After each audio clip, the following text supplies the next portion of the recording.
कहानी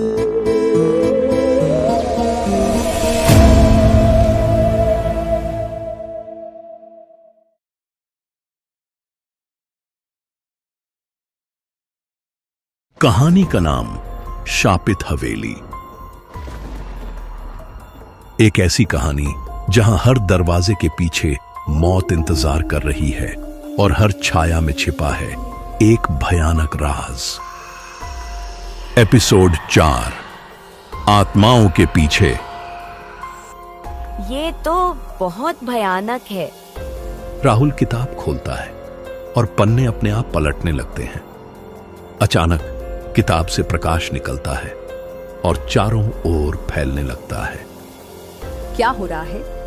किताब से आवाज आने लगती है, वही महिला की आवाज। यह हवेली एक शापित आत्मा का घर है, एक भयानक आत्मा जो हजारों साल से यहाँ रहती है। इसने मेरे परिवार को अपना शिकार बनाया और अब ये तुम्हें भी अपना शिकार बनाना चाहता है। हम इसे कैसे रोक सकते हैं? केवल एक तरीका है, ताबीज और किताब को एक साथ इस्तेमाल करना होगा, लेकिन इसके लिए एक बलिदान की जरूरत होगी। क्या बलिदान? एक पवित्र आत्मा का बलिदान जो अपनी इच्छा से अपने प्राण दे। तभी तहखाने का दरवाजा जोर से बंद हो जाता है और सीढ़ियों पर किसी के चलने की आवाज आने लगती है। वो आ रहा है। जल्दी बताओ, हमें क्या करना होगा? मंत्र पढ़ो, किताब में लिखा हुआ मंत्र, और ताबीज को उस बुराई की ओर रखो। राहुल जल्दी से किताब के पन्ने पलटता है और मंत्र ढूंढने लगता है। कदम की आवाजें पास आती जा रही हैं। मिल गया। ओम त्र्यंबकम यजामहे सुगंधिम पुष्टिवर्धनम। जैसे ही वह मंत्र पढ़ना शुरू करता है, पूरा तहखाना हिलने लगता है। दीवारों से खून बहने लगता है और चीखें गूंजने लगती हैं। राहुल, जल्दी करो। वो आ गया। दरवाजा टूटकर खुलता है और एक विशाल काला साया अंदर आता है।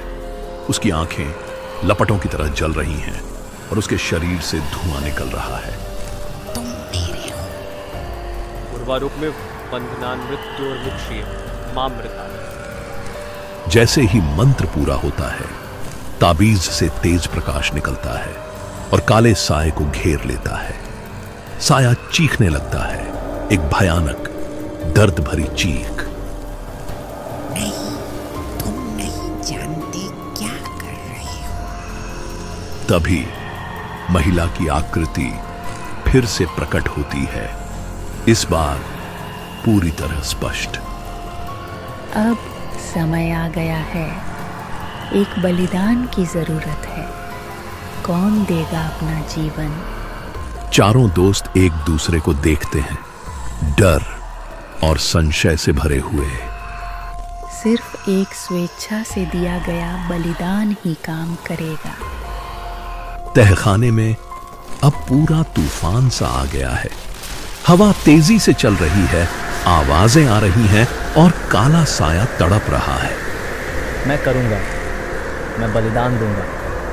नहीं कबीर, कोई और चारा नहीं है और मैंने ही तुम सबको यहाँ लाने का सुझाव दिया था।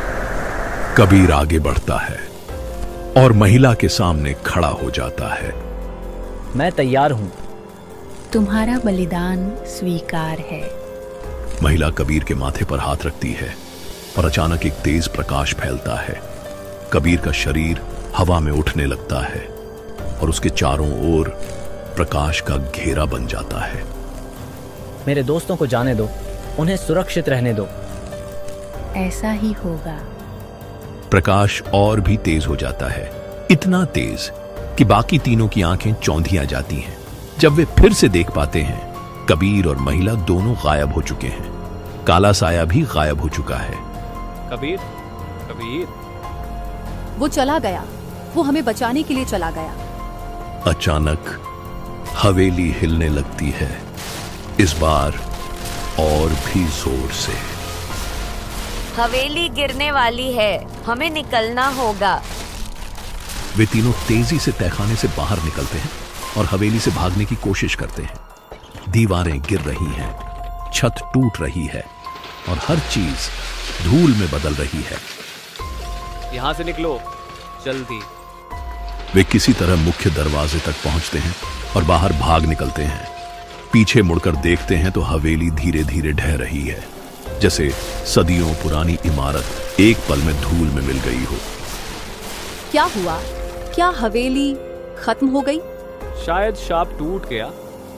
कबीर के बलिदान ने सबको मुक्त कर दिया। साक्षी के आंखों में आंसू हैं। लेकिन कबीर वो जैसे ही हवेली पूरी तरह गिरती है, एक आखिरी चमक दिखाई देती है और उसमें कई आकृतियां आकाश की ओर उठती दिखाई देती हैं। मुक्त हुई आत्माएं।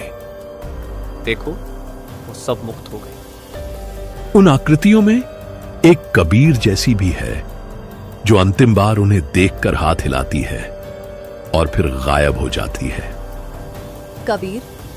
तीनों अपनी गाड़ी की ओर लौटते हैं, जो अब सही से काम कर रही है। राहुल स्टीयरिंग व्हील पर बैठता है। उसकी आंखों में भी आंसू हैं। चलो घर चलते हैं। गाड़ी धीरे धीरे चल पड़ती है, पीछे सिर्फ खंडहर और धूल छोड़ते हुए। क्या हमें कोई यकीन करेगा?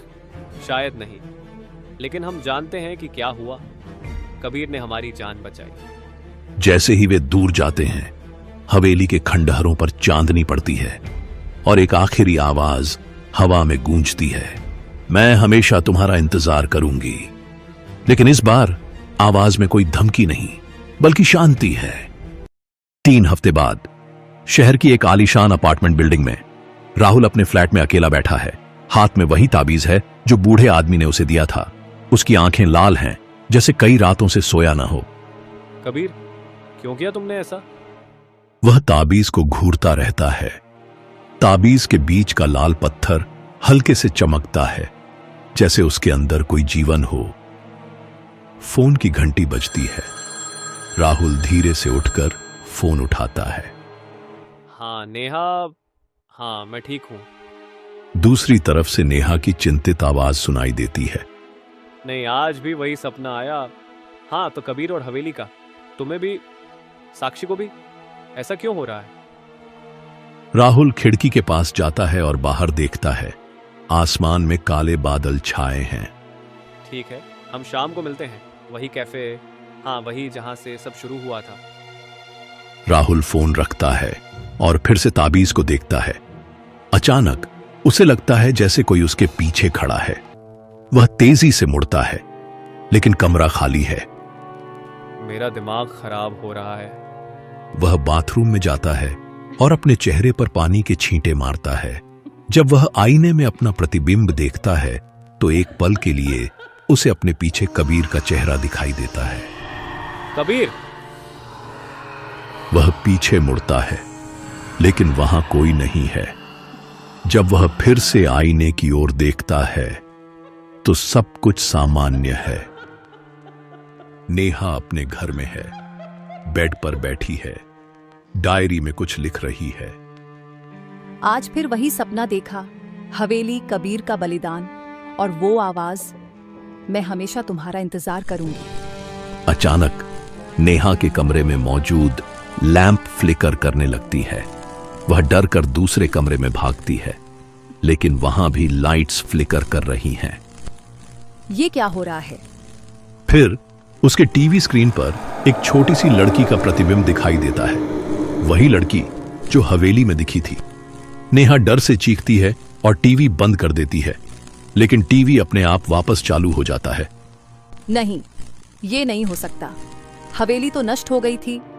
साक्षी अपने ऑफिस में काम कर रही है, लेकिन वह अजीब तरह से व्यवहार कर रही है। उसकी आंखें थकी हुई हैं और वह बार बार अपनी कलाई पर बने एक अजीब से निशान को छू रही है। साक्षी, तुम ठीक तो हो? तुम कुछ दिनों से बहुत अजीब व्यवहार कर रही हो।